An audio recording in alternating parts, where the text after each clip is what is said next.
We are at the end of chapter 3.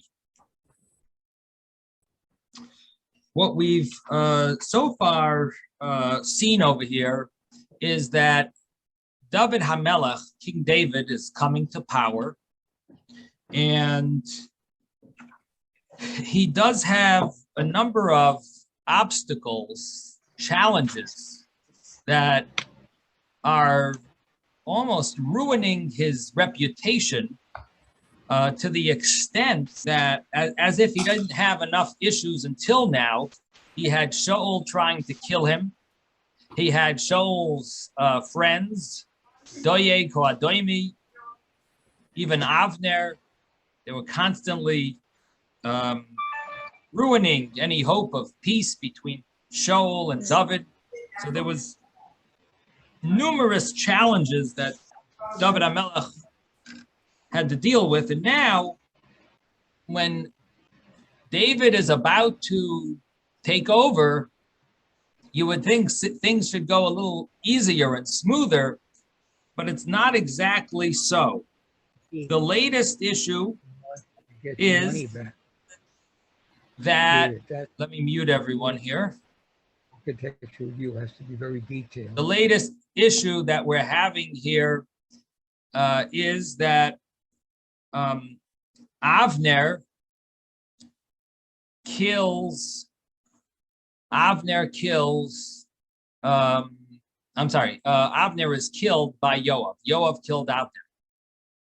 And this creates a terrible name for David, because what it looks like is David wants to get rid of his enemies, and instead of just punishing people who were rebellious, he seems to be tricking people and tricking Avner and implying as if he's going to make peace with him, because Avner has chosen to make peace with David. And right afterwards, we find Avner is assassinated, and it looks like David was behind this. So David has to somehow remove himself from the being suspected of being behind this assassination. Rabbi Smith. Yes. Can you remind us again between Avner and Yoav, who's a good guy and who's the bad guy? So, or is it not so clear cut? Well, Avner is definitely considered a tzaddik, a very righteous person, a holy person, a scholar. But we do know of some issues that Avner did that were wrong. Of course, we know that there's no one who's righteous on the planet that never did any sins. But there are some things that seem to be a negative mark on his reputation. One of them is that Avner did speak Lashon Hara against David. Whenever Shaul was convinced that David was actually not an enemy and he didn't want to kill Shaul, Avner was there to tell Shaul, don't be impressed with David. David is still against you, and David, he says that he could have killed you. It's not true. Don't believe him. He probably found a piece of your garment. It wasn't like he was next to you and he could have killed you. So there were some issues where David could have been looked at as a good guy by Shaul, and because of Avner pushed this way of thinking of negativity and placed that way of that perspective on David. So that was something wrong that Avner did. In other words, there was potential for peace, and Avner ruined it. Another issue that we found with Avner is that Avner did create a wrestling match, which ended up with many deaths. So this was considered wrong. Was it a terrible sin? He didn't mean to cause death, but it did create did create challenges. So we do find there definitely were some issues. There's question in the Talmud if Avner was involved. Did he protest when Shaul wanted to kill out the Kohanim of Nov, the city of Nov? So we do find some negative things about Avner. At the same time, we do find that David considers Avner very righteous, which is a very interesting idea that you bring up, David, and that is that we're going to be claiming that Avner is very righteous, but at the same time, we have all these sins. You know, we do find a number of things that he did wrong. How are we supposed to see this? And how did David, who knew everything, how did he see Avner to be such a righteous person? I mean, he even gives a eulogy and he's mourning over him, and he's claiming that he was such a righteous person. And there is a concept in the Talmud that says a scholar that does a sin at night, don't suspect him in the morning. Talmud Chacham she'avar avera balayla al taharher acharav bayoyim. Don't suspect him in the morning, meaning we have to assume that he repented. If a scholar did something wrong, you assume that he repented for his sin. So Avner seems to be a very righteous person in David's eyes, and we have to assume he's a great scholar. He might have made some mistakes, but he was a great, not just a scholar. In other words, we're not that impressed just because someone is a scholar, but if they're a righteous scholar, you know, that really goes, that makes them impressive. And we consider Avner to be a very special person. At the same time, Yoav, even though he did something very wrong over here, Yoav, what we see happened over here is that Yoav killed Avner. But you have to understand that Yoav did have some rationalization behind what he did. Number one, Yoav had a responsibility to save David from his, David is so sincere. In a certain sense, Yoav thinks David might be gullible. And Yoav is trying to stick up and protect David. And so he feels that Avner is making up a story that he's making peace with David. You have to understand, Avner was on the opposite side, and now he's coming to make peace with David. Do you really believe him? Should we really believe Avner that he's making peace? Yoav is, of course, very skeptical. If this is true, he really doesn't believe this. Yoav also does have a anger towards Avner because Avner did kill Yoav's brother. So Yoav, on the one hand, is trying to protect David. On the other hand, he has a anger, a hatred towards Avner. And he also feels he has a mitzvah to kill Avner because he's called the Goyel Hadam, the avenger of the blood. Now, at the same time, Avner, we don't think Avner did anything wrong for killing Yoav's brother because Avner killed him in self-defense. But of course, Yoav doesn't see it that way because Yoav says you didn't have to kill him in self-defense. You could have shot at his feet and you didn't have to kill him. So there's a lot going on here, but we don't necessarily see Yoav as a evil, bad person. We do see that he did something wrong here, and David is extremely upset because this is ruining David's reputation. And he killed a very special person, Avner. So Yoav did a terrible thing here, but it's not like we're going to consider Yoav now a Russia.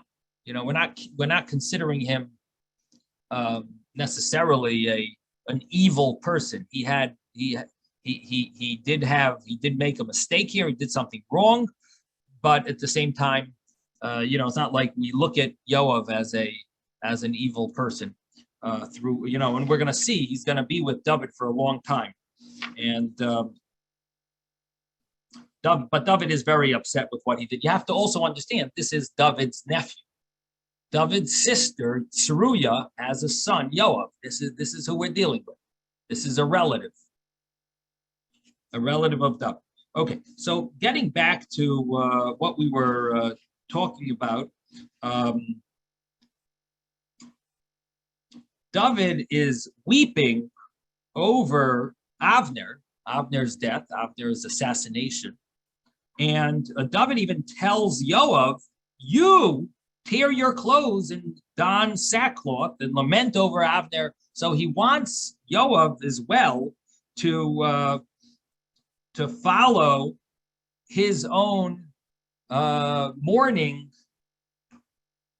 the same mourning that he's doing. He wants Yoav to follow suit and also mourn over Avner.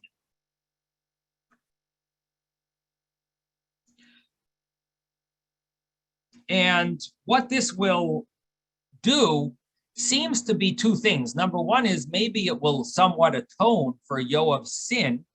And additionally, it'll demonstrate that David was not behind the killing of Avner. Again, what David is trying to do is remove himself from this murder, make the public not think that he played this trick on Avner.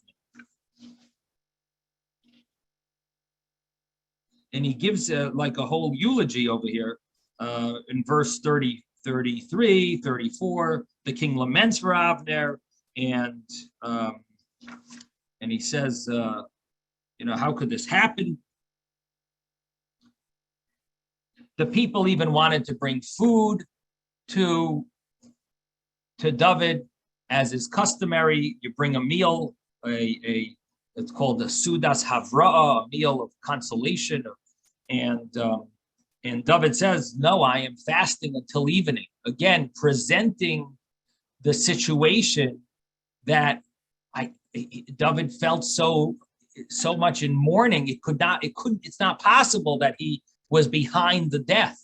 He didn't want to eat anything until the sun sets. And as we mentioned, I believe we mentioned it last time, he actually went to the funeral.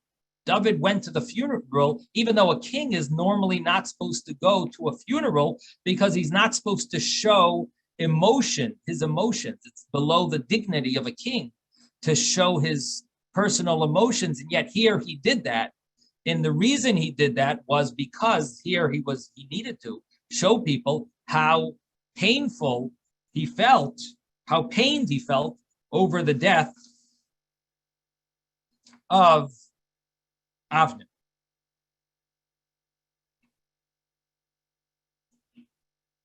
So we're going to start on verse 38.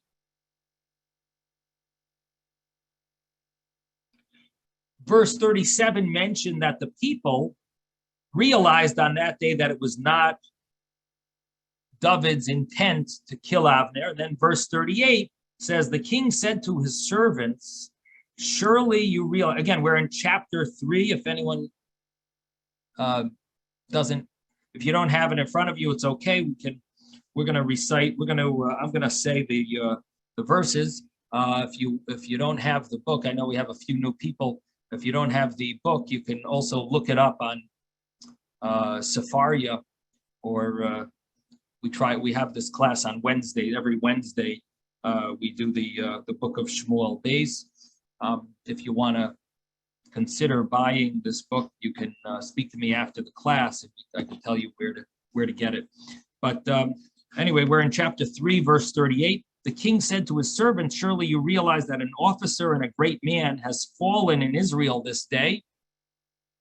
But today I am still weak and newly anointed as king, and these sons of Tzeruiah are harder than I.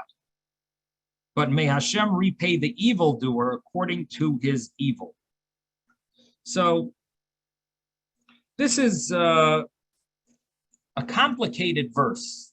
It doesn't read so smoothly, and I'll tell you why it seems to be so complicated. Here we have David becoming king. You would think that he should feel so strong and powerful, and nothing should be an obstacle in his way. And he wants to show that he's not behind the murder of Avner. Shouldn't he punish the murderer?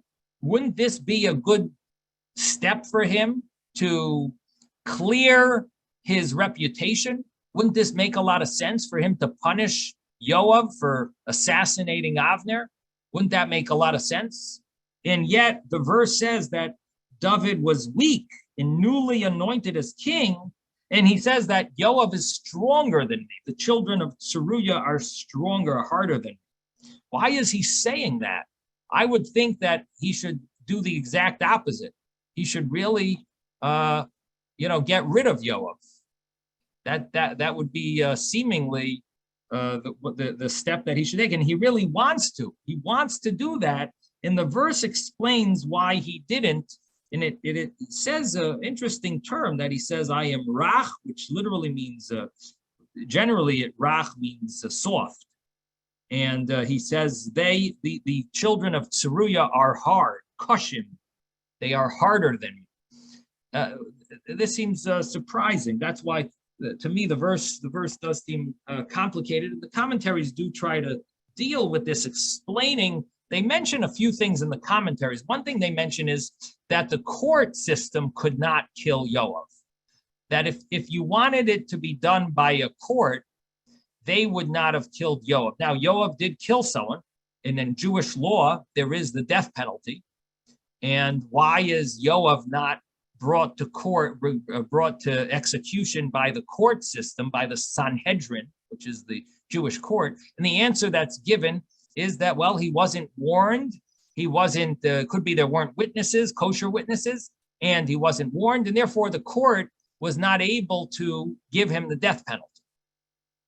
But the king has a certain power that he is able to use and give the death penalty even to someone who might not be eligible for the death penalty via the court system, but the king has an alternative avenue that he sometimes can use. He has permission for the benefit of the public, that this is going to teach a lesson, and there's certain scenarios where he would be allowed to use this avenue. And that's what the verse is explaining, that he chose not to use it.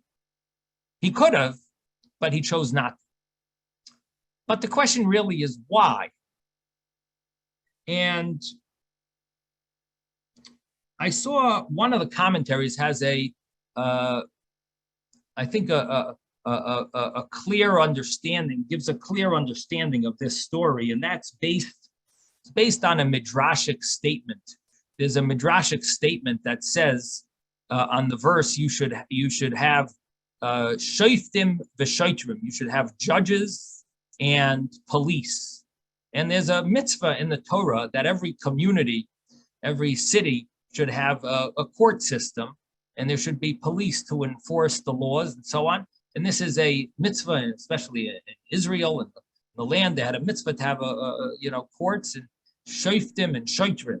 Shoiter means a police officers that enforce the laws, and the shoiftim are the judges who can give verdicts and teach the laws and judge the cases. And the Medrash says that without Yoav, who was the policeman, David would not have been able to judge. What does this mean? That means that David relied on the children of Tzeruiah, relied on Yoav to enforce the laws that he established. He needed Yoav. And what it's basically implying is that a judge being who David was in his position here, being the king isn't the one who executes those that deserve execution. The king is above and beyond that, and there has to be a police force that deals with those type of things. And here, what the verse is telling us is that David says, "I am new at the key, and I can't get rid of Yoav because Yoav is the highest in command of the police force. They need to have order, and I plan on getting rid of Yoav. Yoav deserves it. He really does deserve the death penalty, but I'm not ready to do it yet because I believe he's needed for the purpose of the community that they need to have. There needs to be a strong police force, so to speak, and that's what Yoav is needed for, and therefore I'm not going to do the death penalty on him now. And he ultimately does arrange for Yoav to get the death penalty later on. Yes, Mordechai. Yeah, you just said that one of the reasons he didn't kill him was because he needed to be in charge of the police. But isn't there something that if somebody has to go to a near miklat, that even if it's like the greatest general and they need him to lead the war or whatever, he's not allowed to lead the near miklat? So there's laws of arei miklat, of cities of refuge, and so on. This is not a scenario of that, where that applies. This is a case where the person is deserving of the death penalty, but at the same time he's not, because in the court system they can't really kill him. So generally this would be a case where we would leave it up to God to deal with. But David says that I'm not necessarily going to leave it up to God to deal with. I just want to push it off, and I'll push it off for later. Now, what you're bringing is laws of the cities of refuge, and there are a number of statements regarding the cities of refuge. How you a person who has to go, even. It says even a student who goes to the city of refuge, his teacher is supposed to come with it. Like there are numerous laws, which you're implying, like you should send that guy away. And even though he has an important position, you don't exempt him from his important position because but here we're dealing with another story. Here he's not obligated in the city of refuge. That's what it would seemingly be. But a good point. Interesting. We'll have to check it out. Yes, Ben. Yeah, Avner was the strong man for Shaul, Right. and then for Mephibosheth, and Yoav is the strong man for David. Right. So he is really the one that's protecting the kingship right now. It's an early kingship, but he just took office, and he needs to find a replacement before he can handle whatever he has to do with him. Right. So you're understanding it as being more like protection for the king. Right. Right. Which does sound reasonable. In other words, what we're explaining here, what we're dealing with is, if you look at this on a simple level, it sounds that David is saying, I can't kill them because they're stronger than me. They might kill me instead. And to that, Ben is saying, no, it doesn't mean that they're stronger than me and I won't be able to kill them. It means they are strong. I'm in a weak position and I need them to help protect me. I need them to help protect me if there's ever a rebellion. And that explanation is mentioned in the commentaries, but and the explanation that I gave is also another alternative explanation. And the one I gave has to do with the need that the community has for him, not just my own personal safety, but more for the community, for the nation. Okay, so the bottom line is that the king has chosen not to kill Yoav. Now, what's interesting is it says over here in this verse,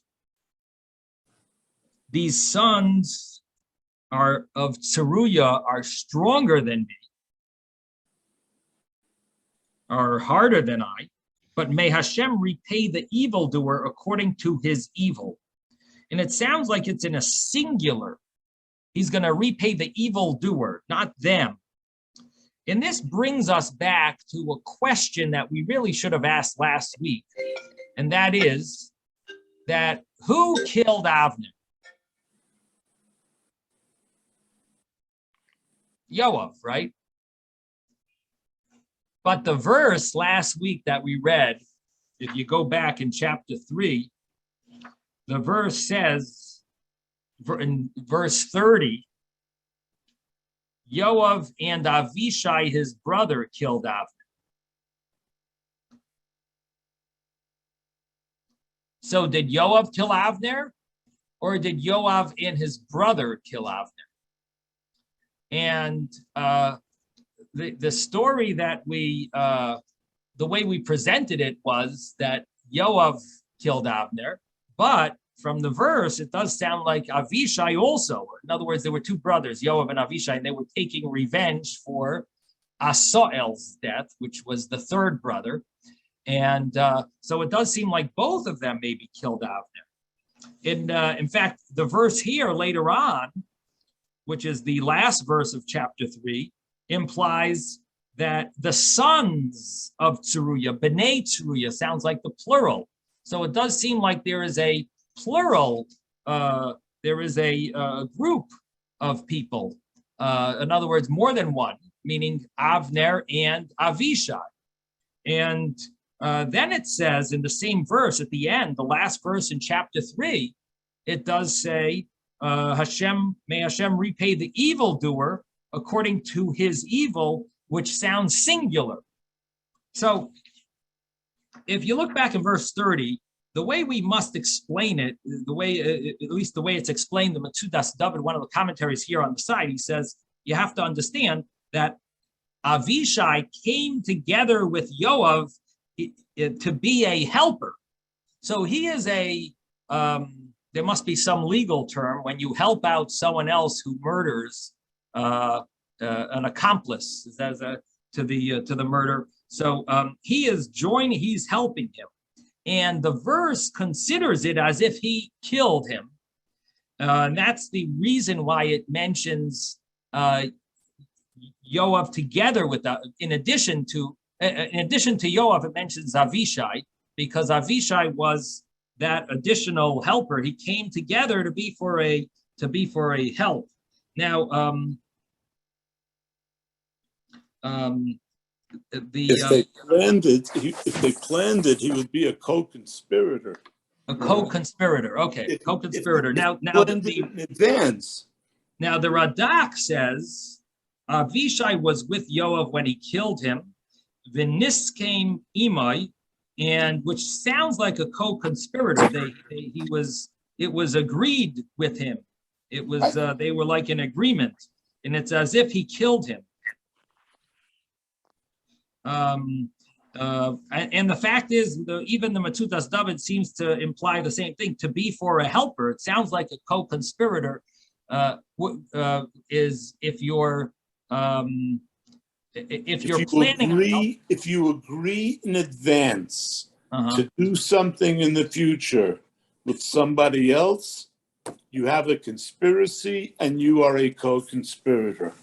But let me ask you this. If you didn't agree to you didn't say, I'm going to do the killing, I'll be there to help you if you need me. Is that a co-conspirator? Yes, if you both agree on something to effectuate a certain result, whether you did it or not. If you have a gang that robs the store, they get together, he'll do this. If one of them killed somebody, you are liable for it as if you killed them.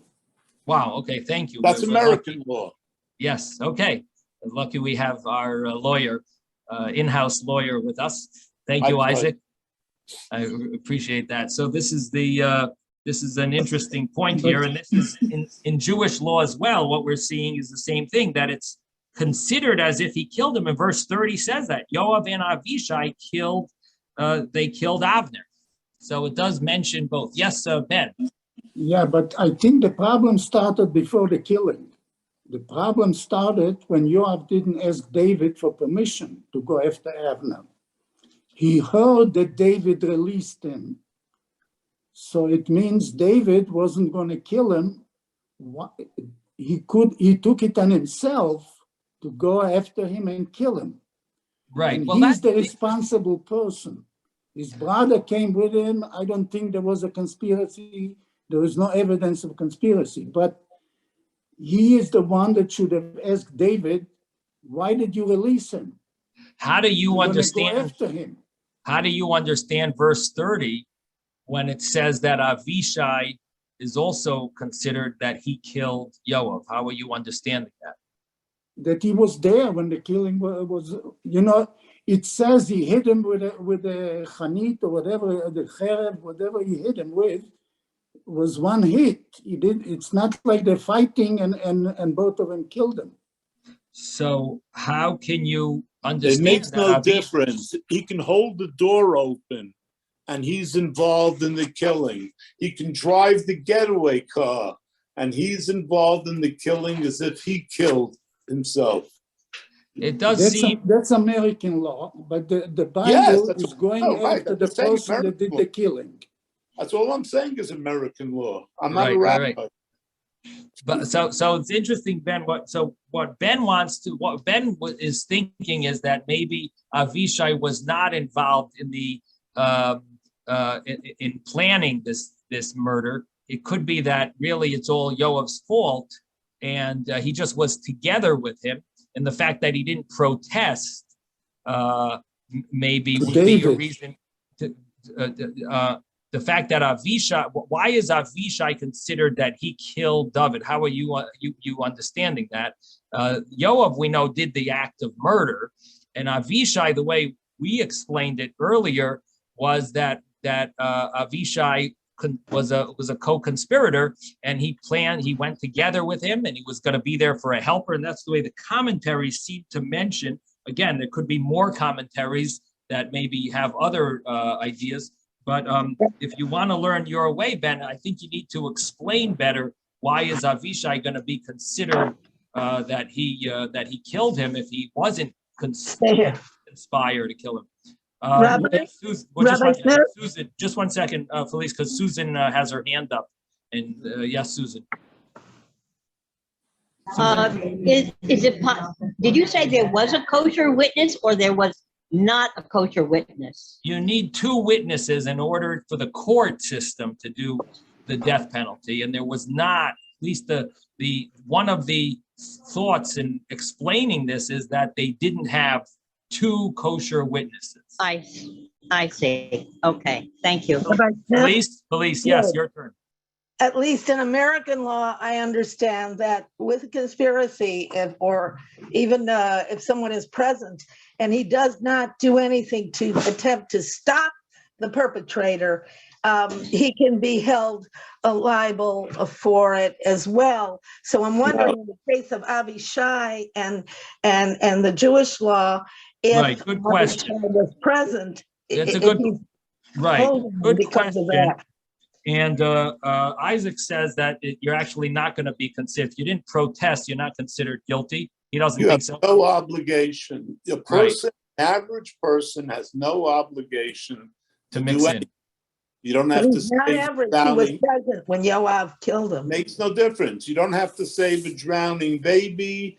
You don't have to stop a murder.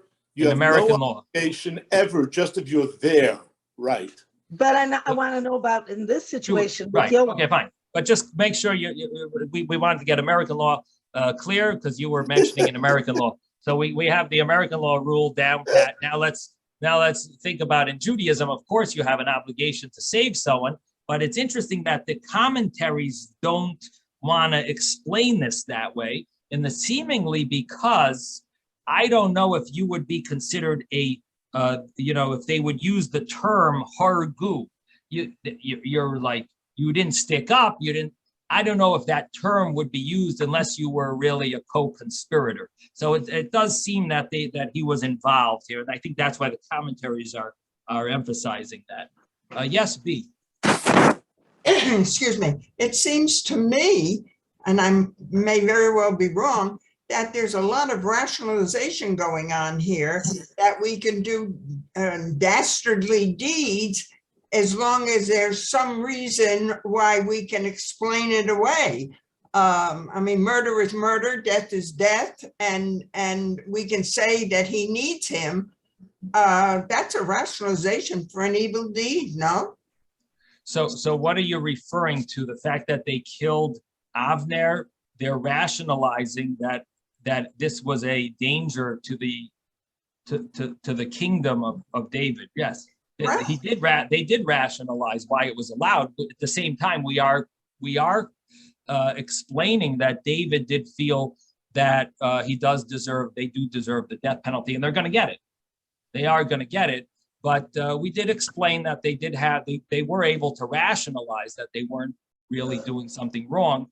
And the only issue is that, murder is a very serious thing. That's and right. No matter how much you rationalize, you really, if you have any negia, which means you have a personal benefit from this, then you always have to stay away. And that's Yoav and Avishai did have a personal benefit here because for a few reasons. One is they wanted to take revenge.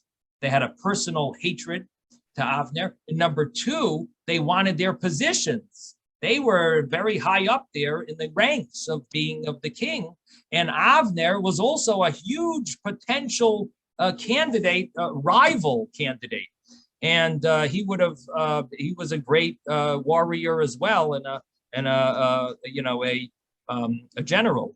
So this was there was definitely some personal gain, and that's a very important point that comes out from what you said, B, that when a person has personal gain, you always know this is not a good place for you to make judgments. You really need to ask advice from a person who's righteous, scholarly, and doesn't have any personal gain from it, and cares only to do what's right, because you're going to end up messing things up because your brain is the way it's set up is to think about yourself. We're all self-centered to some extent, and so you end up making wrong decisions when you have personal gain and things, and that's why it's so. Can I add one more thing, Rabbi? Of course.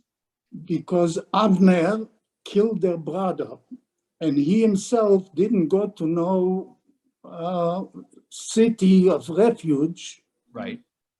And I think in Jewish law, you're allowed to kill the killer of your brother.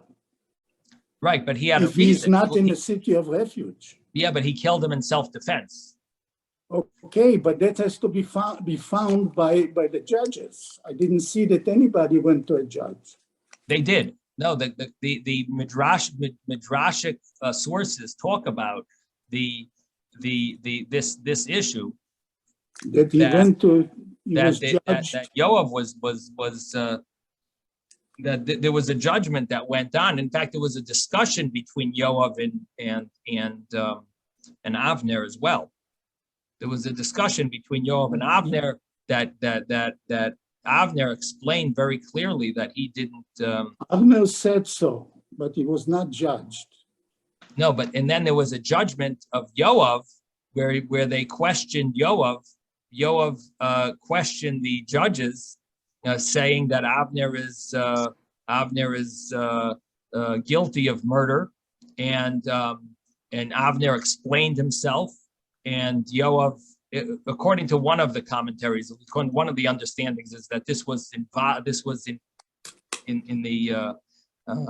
was an issue that was brought in front of the judges, either before the death of Avner or after the death of Avner, but it was something that was brought there.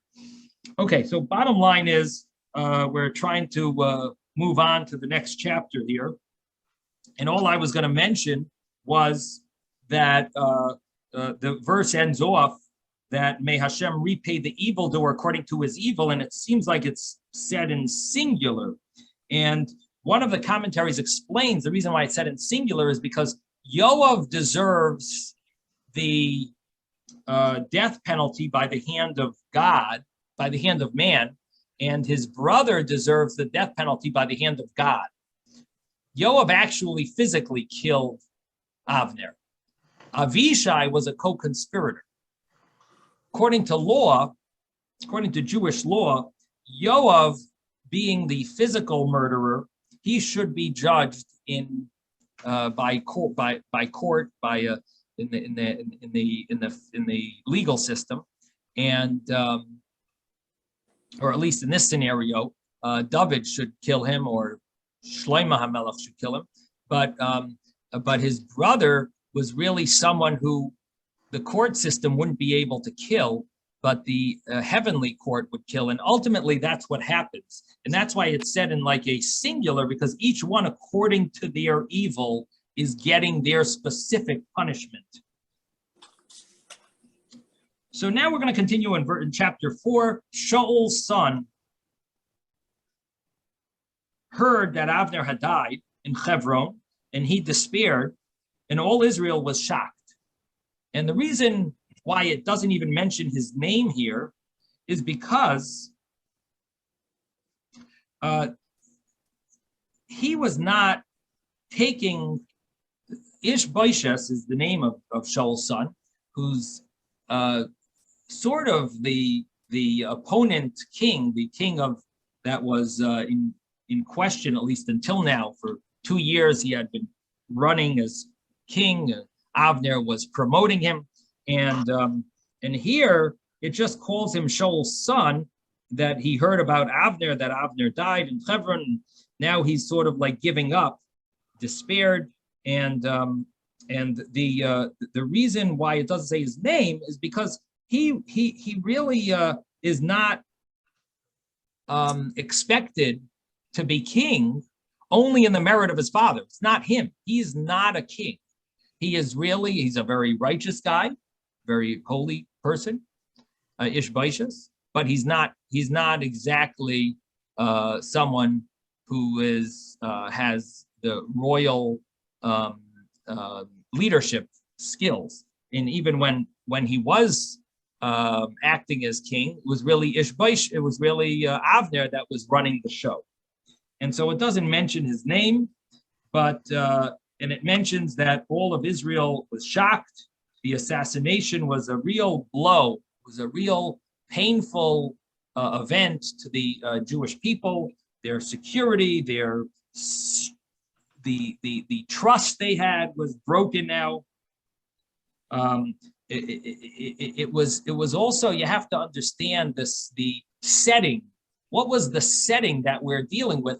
The Jewish people were uniting. This was such an opportune time that the opposite, the opponents, were joining together with David. This is such a unique moment in history. And what had to happen? Yoav killed Avner. So the whole Jewish people were shocked. And so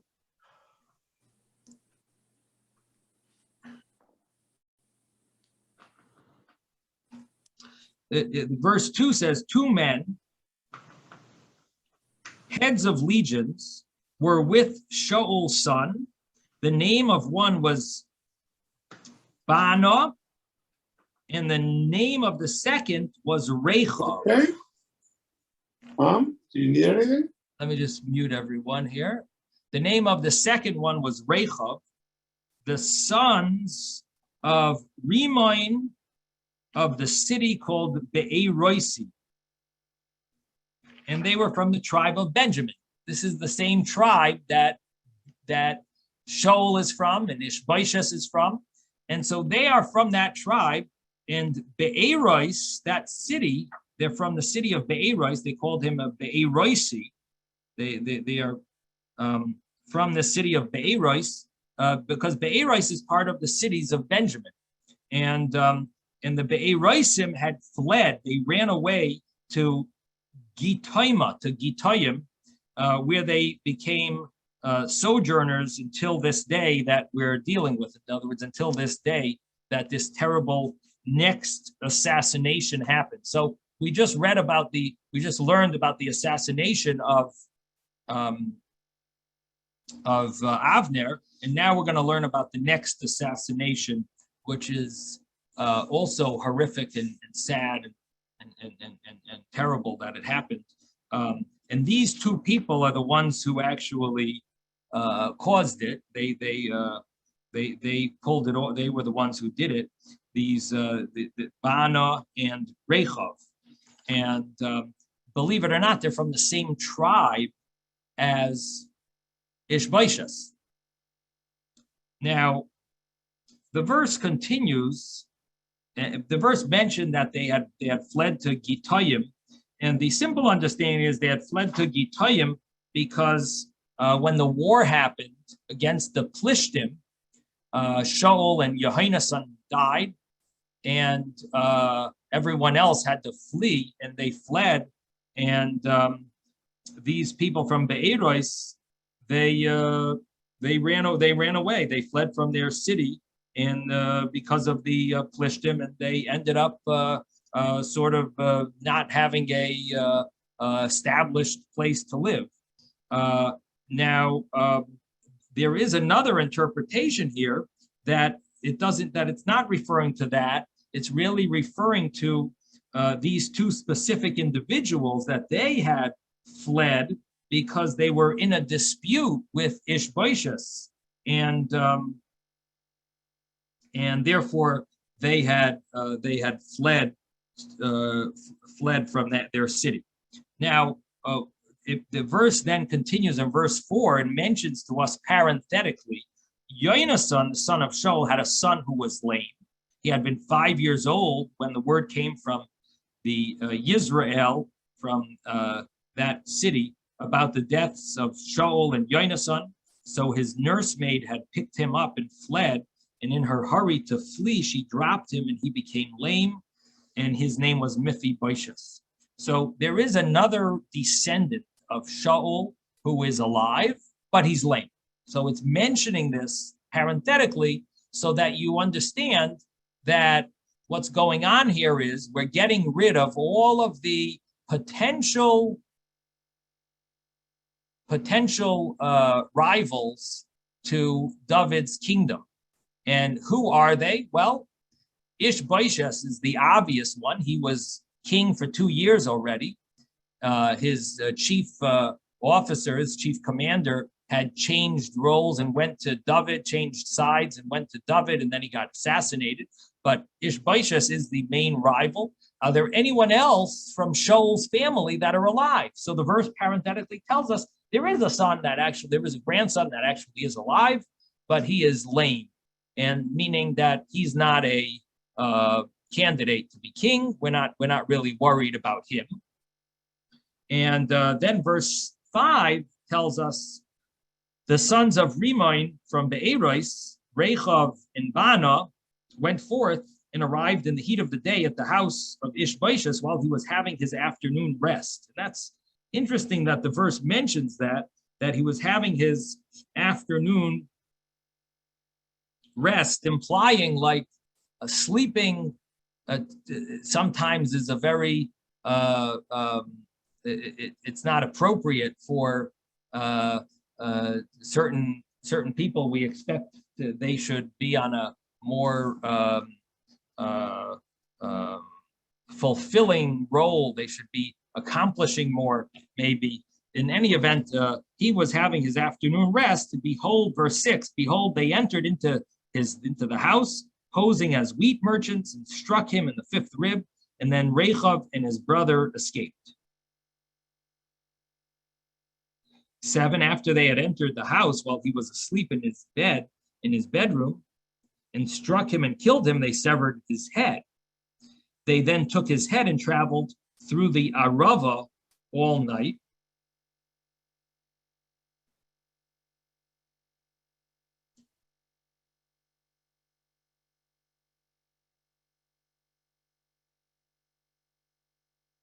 And they brought the head of Ishbosheth to David in Hebron and said to the king, here is the head of Ishbosheth, son of Shaul, your enemy, who sought to take your life. Hashem has granted my lord, the king, revenge from Shaul and his offspring this day.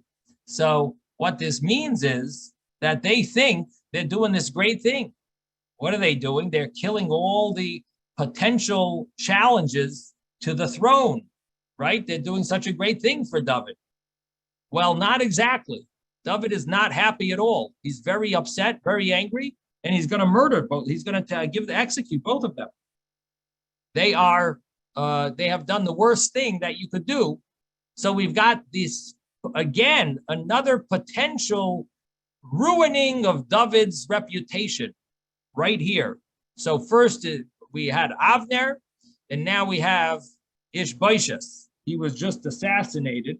And, I always mention, how we wish we could rewrite our history. We're not withholding anything. This is a very sad part of our history. But this is what happened. And we have to learn from these stories. This is part of the truth. This is what happened. And we're not going to change anything. We have to learn from it. We don't, we're not going to hide it. And this is what happened. So they think they're getting some big reward. And they tell David, Hashem has granted my lord the king revenge from Shaul and his offspring this day. And verse 9 says, David answered Rechav and his brother Bana, the sons of Rimain from Be'eros, and he said to them, as Hashem lives, who has redeemed my soul from all adversity, if the one who informed me, saying, behold, Shaul is dead, saw himself as a bearer of good tidings, yet I seized him and killed him in Ziklag instead of giving him reward for his tidings, surely this should be done to the wicked people who have killed an innocent man in his house upon his bed. Shall I not avenge his blood from your hand and eradicate you from the earth? David then commanded the soldiers, and they killed them. They cut off their hands and feet and hung them over the pool in Hebron. And then they took the head of Ishbosheth and buried it in Avner's tomb in Hebron. So that is the chapter 4 of this book, and it basically shows us how David is getting a huge challenges, right at the beginning of the acceptance of the leadership of the entire Jewish people, because this is a very serious moment, very serious time and era in David's reign, because he now is not just the king of Judah, he's now the king of the entire Jewish people. They're slowly accepting him, but they're almost accepting him, and now they're starting to have questions because look at what he's been doing. Was he behind this murder? Was he behind that murder? So this is, really a very painful time for David HaMelech. Yes, Ezra.